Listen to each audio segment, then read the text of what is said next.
Seguimos acá en Ágora y hoy me acompaña el profesor Luis Vivanco de la Escuela de Filosofía de la Universidad del Zulia. He venido conversando con Luis sobre la Reforma Protestante.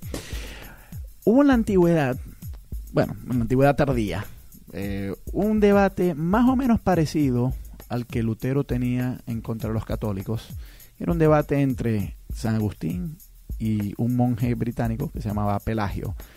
San Agustín, a grandes rasgos, decía que el hombre no es propiamente libre, que lo que el hombre hace ya Dios sabe lo que va a hacer, y que la salvación del hombre no viene por méritos propios, sino que es un regalo que Dios le da. Y más o menos el razonamiento de San Agustín era que, puesto que todos venimos al mundo con un pecado original, nosotros no tenemos la capacidad para salvarnos por cuenta propia, porque el hombre es corrupto, es malvado. Mientras que Pelagio decía, no, nosotros no venimos al mundo realmente con un pecado original, sino que el hombre pues tiene la suficiente capacidad como para él mismo ganarse la salvación mediante sus buenas obras, etcétera. Yo veo mucho paralelismo acá entre este debate y el debate doctrinal que se estuvo en la Reforma Protestante respecto a qué tan bueno es el hombre, qué tanto puede hacer para ganarse la salvación y qué tan libre es. Quizás Lutero no fue tan explícito en esto, pero el otro gran reformador protestante, Juan Calvino, sí lo fue. Lutero sí fue explícito, pero realmente el nombre que nosotros asociamos con la idea de predestinación y con la depravación del hombre y con un énfasis, digamos, sobreexagerado en la idea del pecado original, de que nosotros no tenemos la suficiente capacidad moral para alcanzar la salvación, mucho más que Lutero asociamos eso con Juan Calvino. ¿Quién fue Calvino y por qué es un gigante de la Reforma?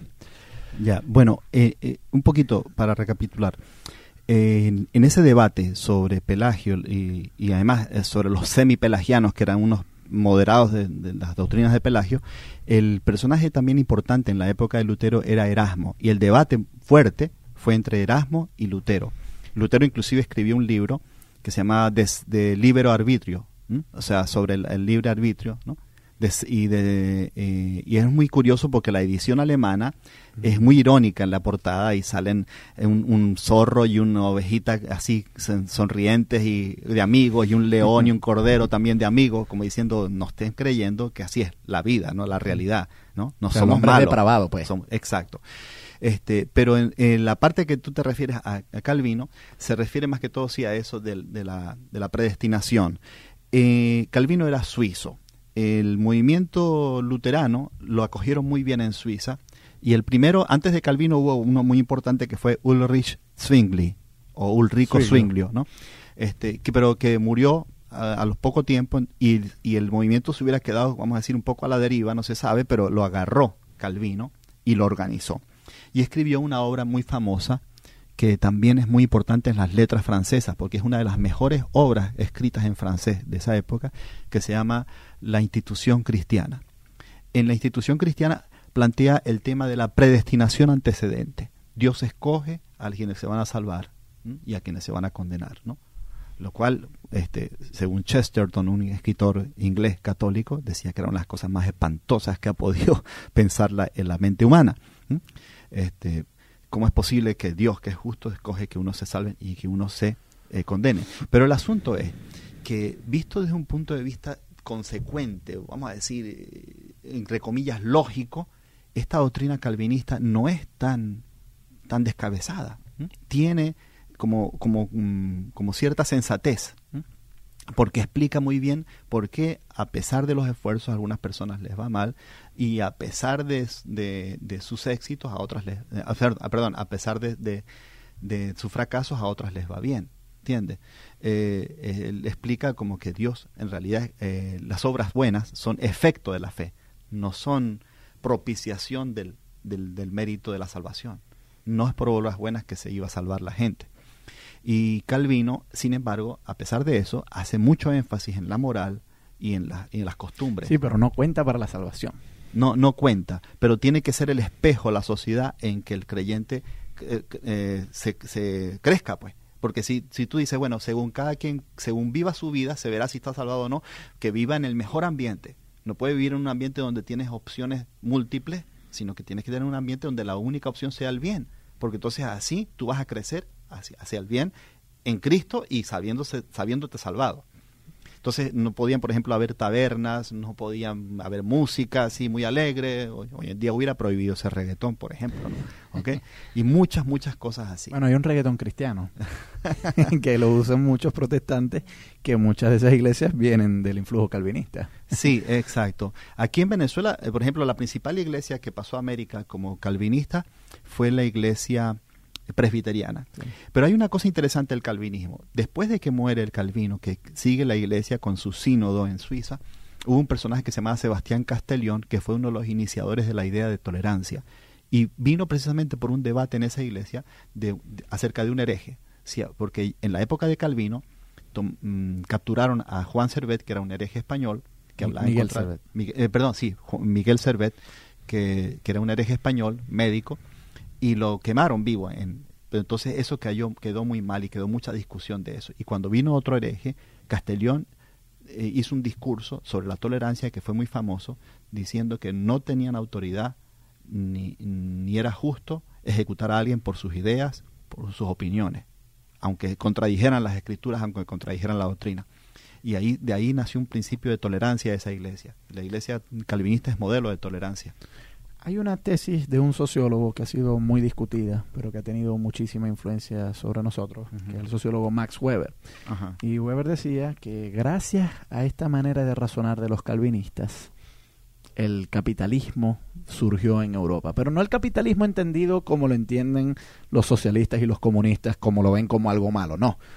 Eso no es lo que Weber entendía por capitalismo. Weber entendía por capitalismo como un sistema de producción donde se produce mucho y se trabaja mucho y donde hay mucha industria. ¿Cómo vincula Weber eso de las creencias calvinistas con la industria y el capitalismo? Yo tengo el libro de Max Weber, creo que se llama La ética protestante y el capitalismo. Sí, porque a simple vista uno no ve la relación, pero... No, sí la hay. El creyente, por sus obras, no por sus obras, por su trabajo, por su vida como la vive, es una persona a quien le va bien. Es decir, ve ya en vida los frutos de la salvación. Y en ese sentido, entonces, un incentivo a trabajar. Sí, al trabajo. Claro, es un capitalismo antiguo, del capitalismo. Sí, no es de las grandes corporaciones, no es de McDonald's que lo hay hoy, pues. Es del siglo XIX, ¿no? O sea, trabajar mucho y ahorrar. Hoy en día es trabajar poco y gastar. Bueno, ¿no? claro. Es más el consumo. Porque claro, la industrialización ha potenciado, ¿no? Todo lo que se puede producir. Pero de hecho, hay una cosa interesante, Gabriel, que quería señalar allí. A veces se ha dicho, pero Alemania es el país que representa por el nacimiento de la reforma al protestantismo. Fijémonos más bien en otros países más modestos, pero que tienen un modo de vida o un estilo de vida, como dicen algunos, que me parece a mí bastante ejemplar. Dinamarca, Suecia, Noruega, Finlandia. Esos 4 países son muy distintos. Hay unos que son más afines, Dinamarca, Suecia y Noruega. Son escandinavos, Dinamarca, Suecia y Noruega son del mismo tronco étnico, pero Finlandia es completamente distinto, es un tronco que ni siquiera viene de Europa. Sin embargo, los 4 han sido muy influidos por la cultura protestante luterana y son países, por ejemplo, pacifistas, son países de una industria muy floreciente, muy avanzada, pero no es un capitalismo, como diría el Papa, un capitalismo salvaje, ¿entiendes? Es un capitalismo bastante humano, me parece a mí. Y además eficiente, ¿no? Porque nadie diría que la marca Nokia, que es una marca también de allá, de ese Báltico. Bueno, nada de esto es publicidad, claro. Sí, pero muchas marcas de automóviles, marcas de productos que son de allí, o sea que es una industria de primera calidad, un capitalismo de primera calidad, pero además hay hasta incluso gobiernos socialistas allí, claro, socialistas democráticos, ¿no? ¿Okay? Que son ejemplares. Y eso se ha podido hacer en un cristianismo que es bastante ejemplar y que inclusive podemos ver en huellas culturales como el cine de Ingmar Bergman, ¿no? Sí. Bueno, yo lo que sospecho es que quizás también un ateo podrá decir que también esos son los países menos religiosos del mundo.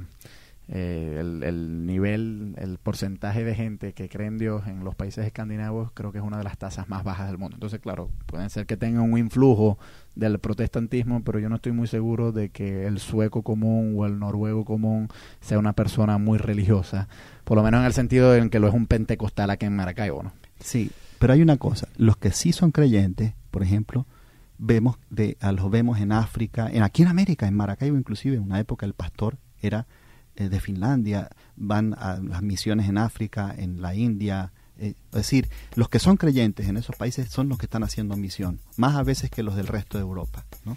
Misión protestante.